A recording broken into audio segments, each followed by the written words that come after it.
Hey, welcome back. I want to talk today about unit conversions and problem solving. So I find the best way to do this is to just dive right in and start working on some problems and show you how to do it. So the first problem I want to work on is right here. So we want to convert 5 inches to centimeters. So it's a pretty straightforward problem. We could just do it, but I'm going to actually suggest that we take a little bit slow and actually use this form that I have actually worked up to solve this problem. So I call this form the problem solving matrix. So it basically shows you a good way to lay out the process of solving a problem.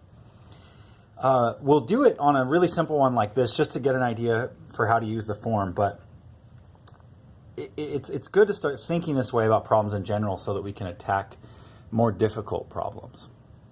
So let's go ahead and dive in. So the first thing that you'll see here in this box is that it says, what is the given information in the problem? So the given information here is we're trying to convert 5 inches into centimeters. So the given information is 5.0 inches. Then what are we trying to find is given in the problem, and we're trying to end up with centimeters.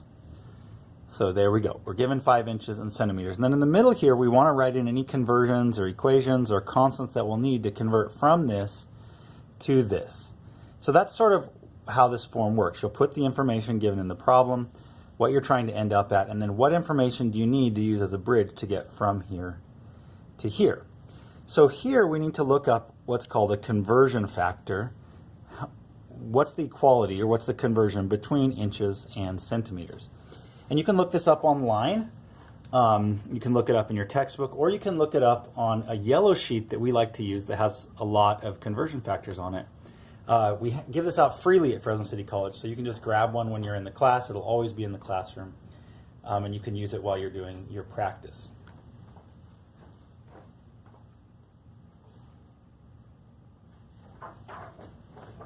So here's my yellow sheet, and we can look down on this yellow sheet and we can find out the information that we need. And here it is. 1 inch is equal to 2.54 centimeters. Exactly.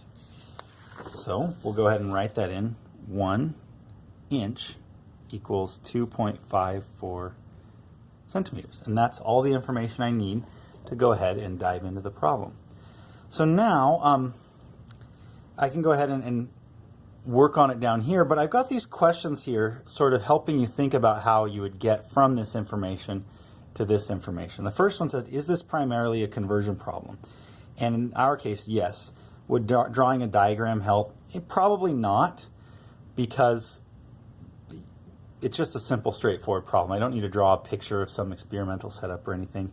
And is a chemical reaction happening? No.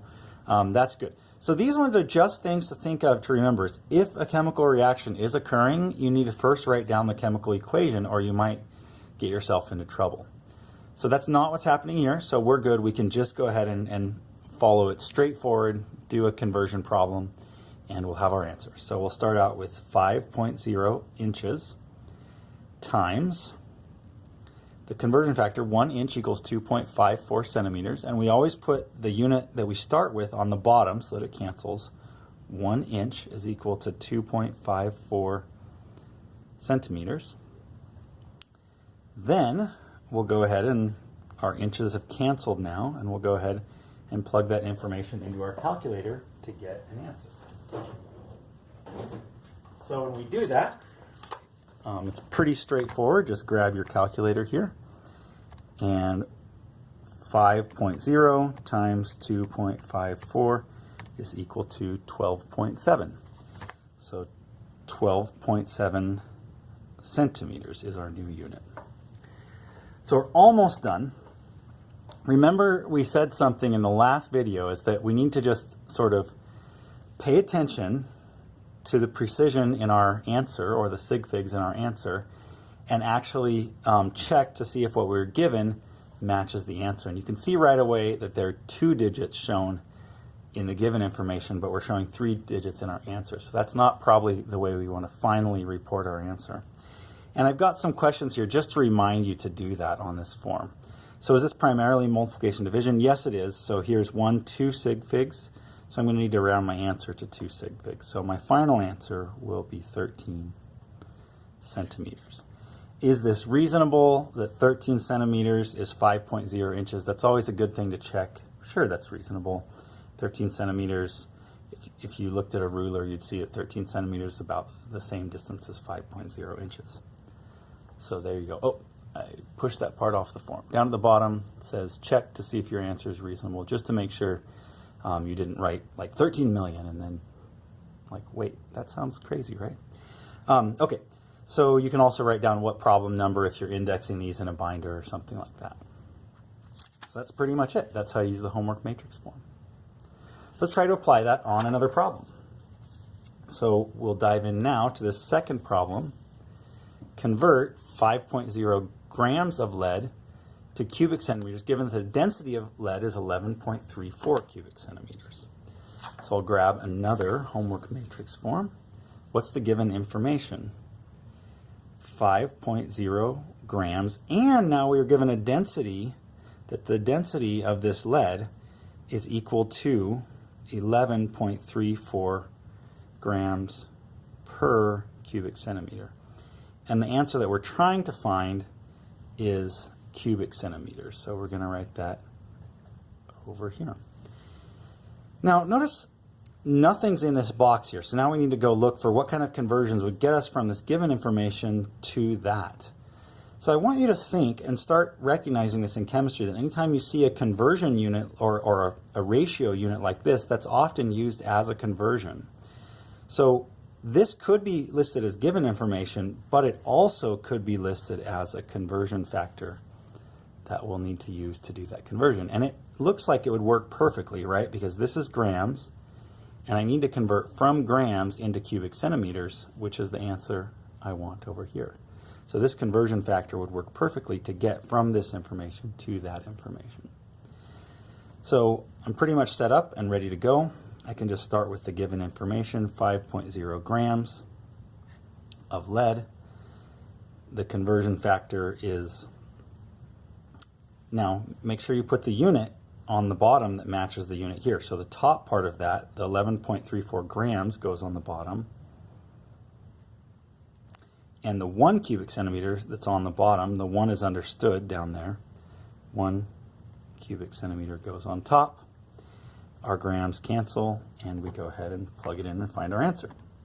So 5.0 divided by 11.34 equals 0.440917, 0.440917 cubic centimeters. And that's the unit that we wanted to end up with, so that's good. But again, we need to pay attention here. We're just doing a multiplication division problem, so 2 digits were the least, so we need to round to 2 digits here.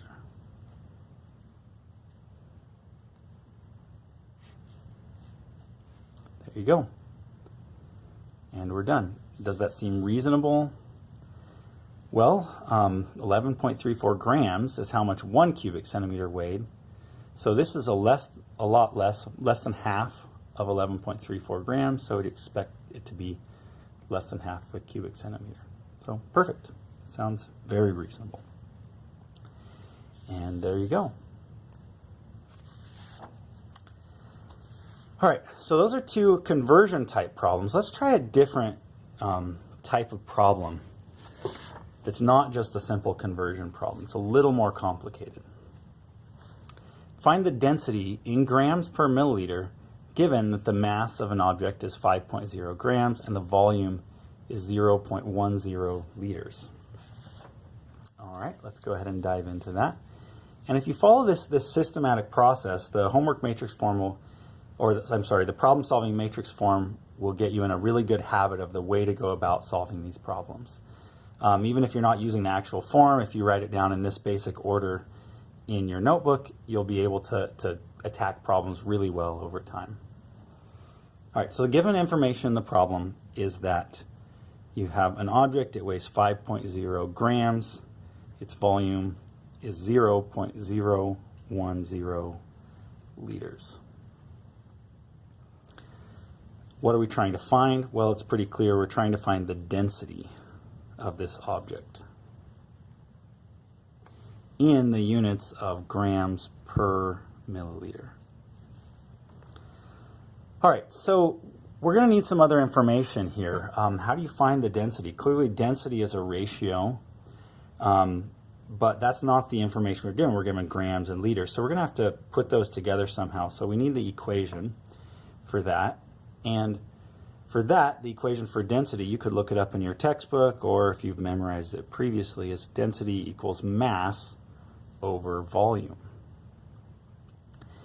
And you can notice right away, if we plugged in 5.0 grams right there for mass and 0.010 liters for volume, we would not get grams over milliliters volume. So it would also help us to have the ratio of liters to milliliters. So you can look that up. You're expected to memorize that. So here's a list of metric prefixes. You can look it up on the yellow sheet or whatever, but the highlighted ones here are the ones that I will expect that you've memorized, hopefully before you enter this class, but if not, you need to get started memorizing those now.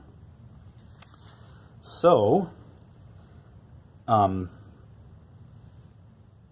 we can go ahead and write down that conversion for liters to milliliters. So it would be 1 milliliter is equal to 10 to the negative 3 liters. So that the milli, the prefix is always on the opposite side of the multiplier that equals it.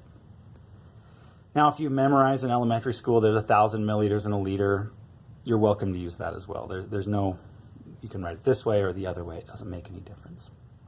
So that's all the information we need to go ahead and start solving this problem. So if we go ahead and start working on it,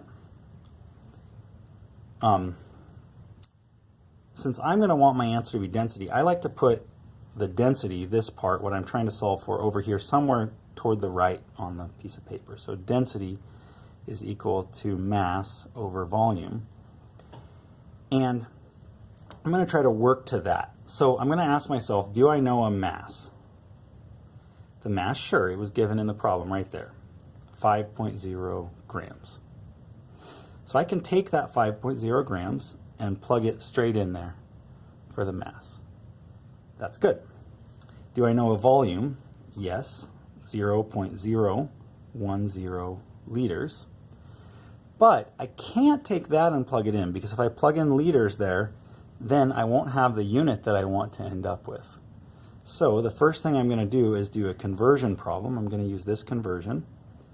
10 to the negative 3 liters is equal to 1 milliliter. Liters cancels. I'll get my answer in milliliters. And we'll get that that's 10 milliliters. Now, milliliters is the unit I wanted, so I can go ahead and plug it in. The mass is 5.0 grams divided by 10 milliliters, and I'll get my answer as 0.50 grams per milliliter for the density of that object. That 5 isn't written very well, but you get the idea. All right, I hope that was helpful. I'll see you next time.